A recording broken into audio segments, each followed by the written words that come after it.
All right, we're finally getting around to it. I'm going to be studying the Guangzhou charge today. Um, to kind of start this off, I want to try to do these more often now that the stage has ended. I am feeling kind of an analytical itch, and I want to get a better read on these teams because I feel like I don't have.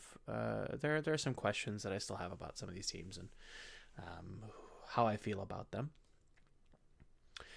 I want to save some added notes that I'll probably have in episode 2 of this study and hopefully future studies and future video series that hopefully in the second episode I'll be able to tie in some statistical analysis from Winston's lab because they actually have posted their data from this season, so definitely go take a look at that, and hopefully we'll be able to do that for the Guangzhou charge in episode 2. So let us dive into this team that has kind of eluded me for the most part. Not entirely too sure how to give a read on them. Seem pretty vanilla in their goats play. Happy and Shu have been fantastic. But what about this team is good? What about this team is bad? Who are some of the role players? Let's see if we can't find something out today. See if we can't find anything interesting.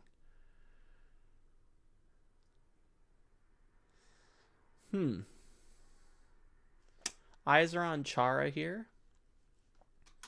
Let's go back through that play for a second. So you're going to see Guangzhou kind of, posture, take a little bit of damage, cut into this cubby right here because it's very safe from this angle. Can't shoot from this angle. Gladiators have no angles to be able to pressure them if they hide here. What ends up happening is Void takes the high ground here and actually splits the team. I think Hotba has a pretty slow rotation, and there seemed to be a bit of a miscommunication, but it seems like Chara and Rio are kind of leading the pack on this push through. So they come here to let shields recharge, just let cooldowns recharge. Gladiators push in very aggressively. Nobody really pressures Void here. And if you see, Hotba actually hesitates because of this D.Va. Everybody else is going forward. 2 leaders of the pack, Chara and Rio, just from kind of team fight body language almost. I would imagine that they're leading comms quite often, and it seems like Chara is pretty aggressive. Chara wants to, play this heavy Lucio style where he's going for these boop ins, so maybe the stats will reflect that. I would imagine that he'll probably have a quick time to charge ult, maybe some higher deaths than other Lucios that play a little bit more passive, play more of a peel oriented style rather than trying to flank around and set up a bunch of big plays. But interesting that there's a bit of a miscommunication, because that was how I imagine this team would kind of pan out, because there's so many different languages. Again, Chara, let's go back and look at that for a second. This isn't something new. It's not something that, Chara is like being really aggressive, but it's just, something we can latch onto here and saying Chara really wants to set up these plays for Rio. Whereas Big Goose, here's a good example, right? Chara goes in to try and set up a play on to the enemy Reinhardt. Big Goose boops people away, right? Reactive versus proactive. Different styles of Lucio there. Let me see what Hotba's doing over here for a second. So he chases after Void to try and get the D-Mech. Interesting. Could have committed, probably. If I had to guess, he probably could have committed a little bit harder than that. Very safe from Hotba, almost passive.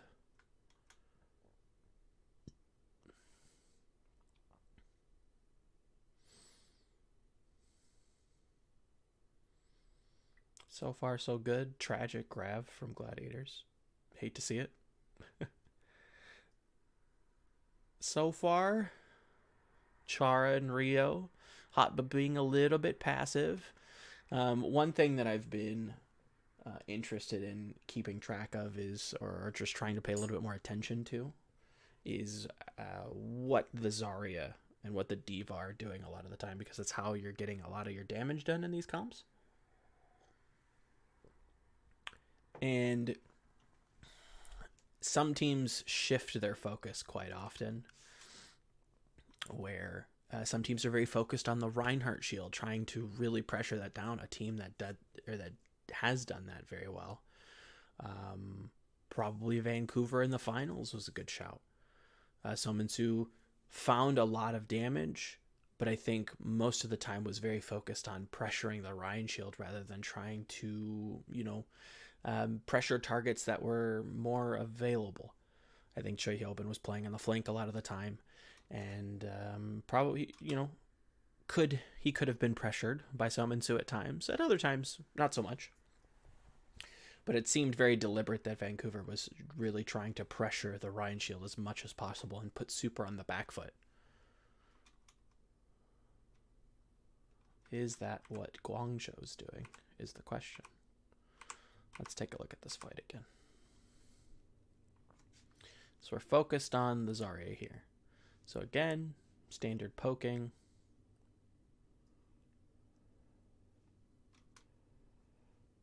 We're looking past the Ryan shield here. We're looking to demech the D.Va. I think this isn't super indicative of anything. Pushing past the Ryan shield almost. It's pretty interesting. Kind of aggressive almost.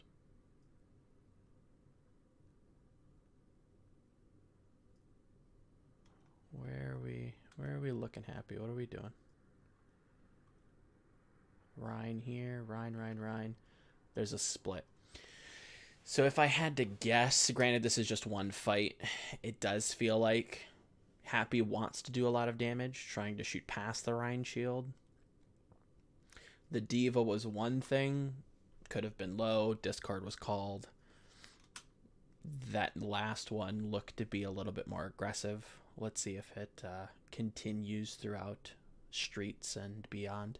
I probably will cut the VOD before we get to third point because the overhead cam is a bit wonky. Does that ult from Roar get off? Let's take a look at this. Maybe Kib sets up a pretty sick play. One thing I do want to mention about Kib that I can't understate or bring up, I will say, I think he is a very big underrated portion of this team. When I was at BlizzCon, I believe it was 2018, talking to some of the teams during the press conferences at the event after their match or before their match, Kib's name was constantly brought up for Team UK. Granted, this was a different patch and a different metagame, but his style of Brigitte at the time was very, very hard to deal with, and this was coming from a lot of higher tier main tanks that should be respected, and I think he brings a lot to this team and has probably helped this team a great deal when it comes to dealing with the GOATS meta. It looks like it did go off. Let me take a look at this again because that was kind of mid-sentence. It looks like it does go off and it just kind of gets barrel stuffed by the shield here. Yeah, blocks it pretty heavily. Great reaction from Kib there. Great read that he probably has ultimate, and they're pressuring accordingly. Kind of, again, Chara playing out in the open a little bit. Reaction to the Earth Shatter, pretty typical, pretty standard for the most part. Normally you see Transcendence used for Shatter, not necessarily Beat. You want to save your sound barrier for a Graviton Surge, but they don't have Grav, so maybe you use sound barrier instead. Not a bad thing either way, I suppose. Big shatter from Rio. Very nice. Can somebody follow up? Not necessarily, because the bomb's in the air. A little bit difficult. But there again, I think this is a personal use from Happy and is a push forward to try and capitalize on this large stun. Bomb gets thrown in from Hotba. Kind of late, it felt like. That felt a little late. Maybe not. Maybe that was a set play. I mean, look at when the placards show stun versus when Hotba starts to position. So he's already dropping back. He's dropping back. This could be to set up for the bomb toss. Could be to protect against the enemy bomb. Probably against this bomb. The stun comes out. Let's just get that a little bit easier to draw the attention onto gladiators here. Watch when the stun comes out. And we're stunned and bombs thrown. So this is pretty on point. I would imagine that this was a set call that we're going for Earth Shatter. We're going to throw a bomb. Pretty cool to see. Very nice out of Guangzhou here. Not that it matters. A little bit of an overkill. But again, I want to look at Zarya here. This has been kind of interesting for me. So Ryan is charged, so there isn't like a choice of whether or not I shoot the shield or people behind it. But I think that was a personal use to live that bomb and to pressure the Earth Shatter. Could be interesting out of Happy. If I had to guess off of just point A, I think he's more of the school of Zarya that wants to be a little bit more aggressive and shoot behind the shield rather than just winning the shield war outright. But we'll see in B. So far, Char and Rio leading the pack. Hotba looking a little indecisive at times, and Happy possibly being a little aggressive. Very much Ryan focused here.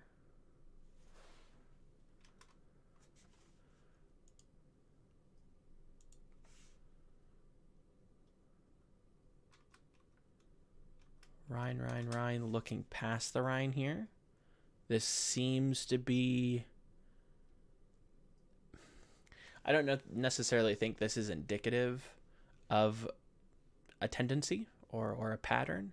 I feel like this is just probably the better play even then. Maybe you want to collapse on the Ryan. Take the Ryan shield out. Pressure the Ryan here. He's looking past the Ryan, though. I think that says a lot. Shooting right clicks. You don't see the beam. I would imagine he's still probably doing some sort of damage. Solo grav. Great call. Love that.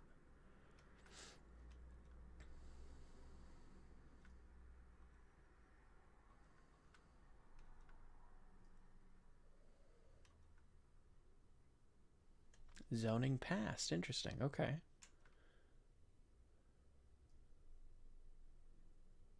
Instead of dealing with... So again, let's watch how that fight pans out.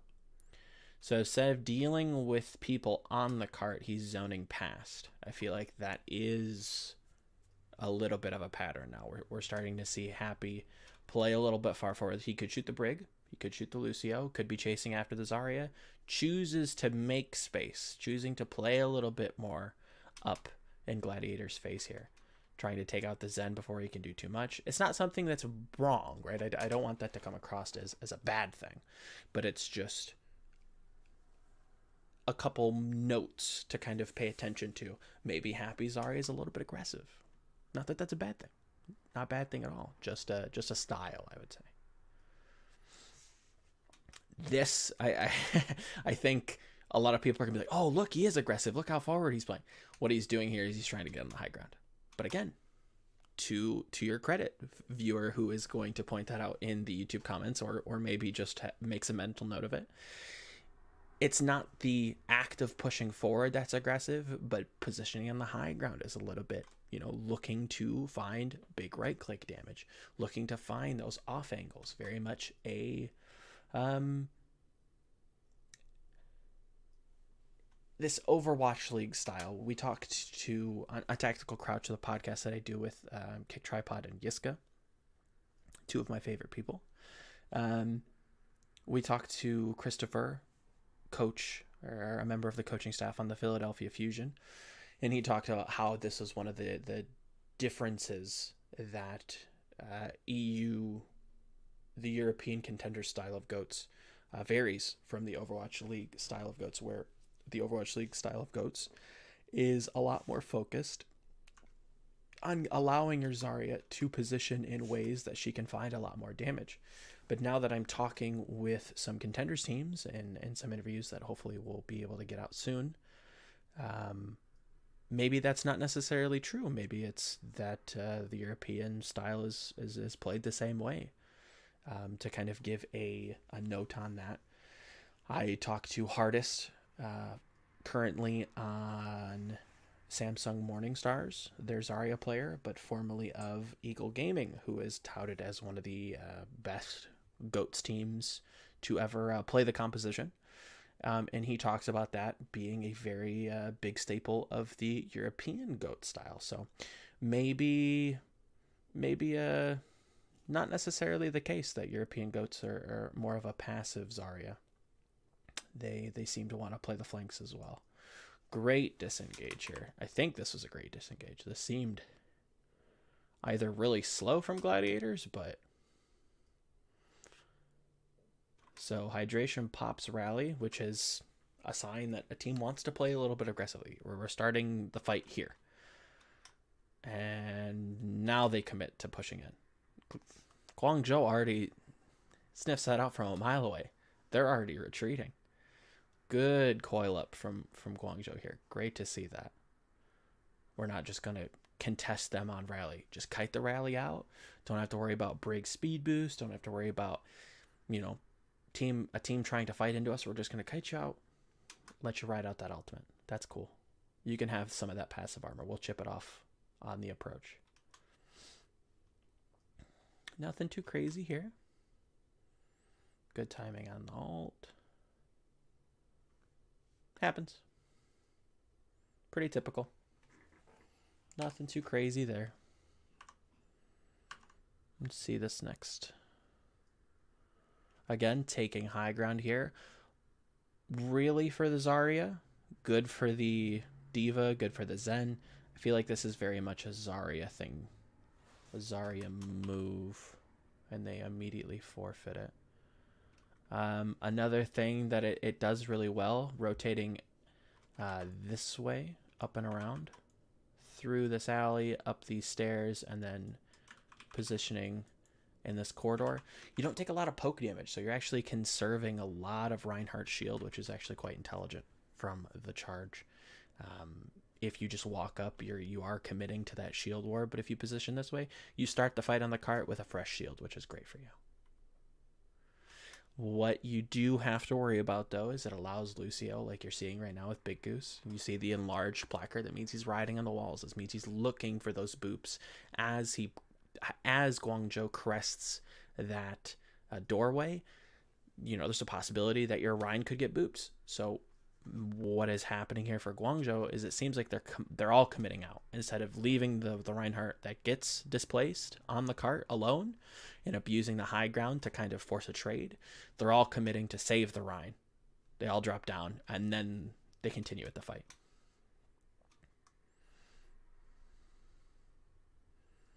So again, another thing to note with some of these flex tanks. So again, Zarya and D.Va, there is a very, very interesting style dynamic that we've seen progress throughout the stage. Some D.Vas are very interested in the same way that we're looking at Happy Zarya. Some are very interested on shooting Reinhardt shield. They want to play that shield war much in the same way the Zarya does, or does not. Some D.Vas decide that they want to play heavy flanks. Void on that first point. Pressing the attack, not diving, but pressing along with the Reinhardt and playing those off angles, playing the high ground a little bit. You'll start to see that differentiate. I think we've already kind of started to see that with Void compared to Hotbot being a little bit more passive, trying to save the Reinhardt shield, pressure the enemy Reinhardt shield. Maybe Happy's the more aggressive one here. Kind of an interesting note to kind of keep in mind of. Big grab, hard to see. Bomb goes in. Charge out a little bit late. Big stun, though. huge Earth Shatter, 4-man. Gladiators invest barrier into this, and this is where I kind of wanted to stop the VOD, but this is the last fight, so we'll kind of continue. I want to see where Happy playing the flank here a little bit. Again, where is our Rhine? Where's the Gladiators Rhine here? Gladiators Rhine. Okay. Happy, happy, happy. Still playing with the team. Flanking. Splitting this off. Let me pick a different color so it's a little bit easier to see. Splitting the map here. So it's if Brigitte walks up, she becomes LOS of Zarya, can get pressured out quite heavily. It seems like Happy wants to play in. This rotation, however, a little bit scary. You're running into a Brig. The Brig, if you don't have personal, you don't have personal running out here, which it doesn't look like he does. Let me back it up for a second. No, but he does have barrier, so probably wouldn't have been popped, but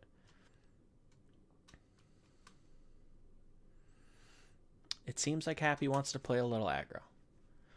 I think that would, again, another thing that we can look up in episode 2 is looking at how and if there is any kind of validity to, Happy's aggressive tendencies, and see if that's a possibility. Obviously, what I don't want to have happen is to go, oh yeah, of course he is aggressive because he picks Widowmaker and all these DPS picks. That doesn't mean somebody's aggressive. There's a difference between picking certain heroes and playing certain heroes very well, and how you position and how you're looking to get your damage. Is your team setting you up? Are you looking for windows very passively? Or are you proactively trying to push your agenda, pushing in, playing on the flanks, trying to find damage that way? So there's a bit of a distinction, and I don't want you to jump to a conclusion saying like, oh, well, he plays DPS very well, so therefore he must be aggressive. Not necessarily the case. But I think it's a good place to stop here. I think we've got some good notes so far. Rio and Chara seem to be leading the charge. Hotbub is a little bit passive. Not a bad thing. Kib, great reaction time. All in all, charge versus the Gladiators look to be pretty strong. Pretty very vanilla. Nothing too crazy just yet. That's sticking out. Chara is a little aggressive. Happy, very similar. But for the most part, fundamentally sound, it feels like. Looking for solo grabs, which is I love that. If you can spot those windows and act upon it, fantastic for Happy. And yeah, so we're going to call the video here. Stay tuned for part 2, which should be on the channel. I think I'm going to try and upload these all at once. So thanks for watching, and I'll see you in the next one.